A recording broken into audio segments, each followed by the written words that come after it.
শ্রেণী পুরস্কার বিতরণ অনুষ্ঠান এবং সাংস্কৃতিক অনুষ্ঠানে উপস্থিত রয়েছেন অত্র প্রতিষ্ঠানের সভাপতি টাঙ্গাইল জেলার সুযোগ্য জেলা প্রশাসক মহোদয় জনাব শরীফা হক স্যার।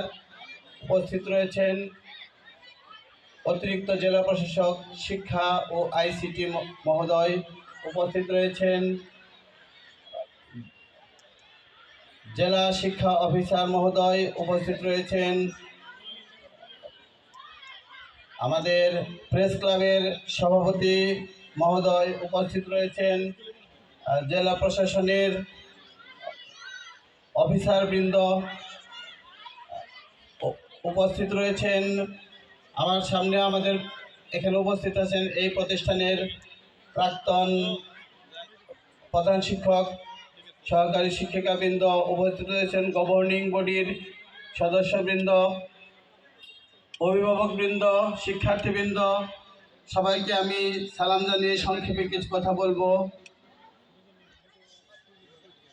লেখাপড়া জীবন গড়ে, মন মানসিকতা গড়ে এবং সেটাকে ভালো করে তৈরি করার জন্য যা প্রয়োজন সেটা হচ্ছে লেখাপড়ার পাশাপাশি খেলাধুলা, সাংস্কৃতিক অনুষ্ঠান।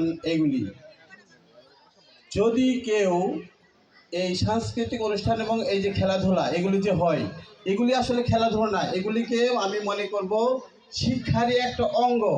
কারণ এই খেলাধুলা এবং লেখাপড়ার পার্থক্য কি? লেখাপড়া করে জ্ঞান অর্জনের জন্য, আর সেই জ্ঞানকে বিকশিত করার জন্য খেলাধুলা আবশ্যক। যদি কেউ শুধু বই নিয়ে পড়ে থাকে তাহলে বাইরের সমাজের সাথে সে মিশার সুযোগ পাবে না। বাইরের সমাজের সাথে মিলেমিশে থাকার জন্য, সামাজিকতা বোঝার জন্য, আইন কানুন বোঝার জন্য তার কানেক্টিভিটির প্রয়োজন আছে। এবং এই কানেক্টিভিটির প্রয়োজনীয়তা থেকেই একজনের আরেকজনের সাথে যে মিশতে হবে, বন্ধুত্ব সৃষ্টি করতে হবে, এই সম্পর্কের উদ্দেশ্য নিয়েই প্রথম খেলাধুলার প্রচলনটা শুরু হয়েছিল।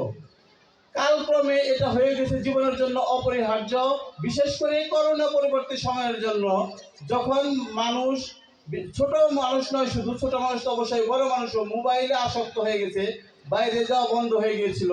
ঠিক এবং বাইরে না যাইতে যাইতে দেখা গেছে যে জাতীয়ভাবে একটা প্রতিবন্ধকতা সৃষ্টি হয়েছে কথা বলার জন্য। দেখা যায় যে আমাদের নেক্সট জেনারেশন কিভাবে কথা বলতে হবে, কিভাবে আরেকজনের সাথে মিশতে হবে এটা জানে না।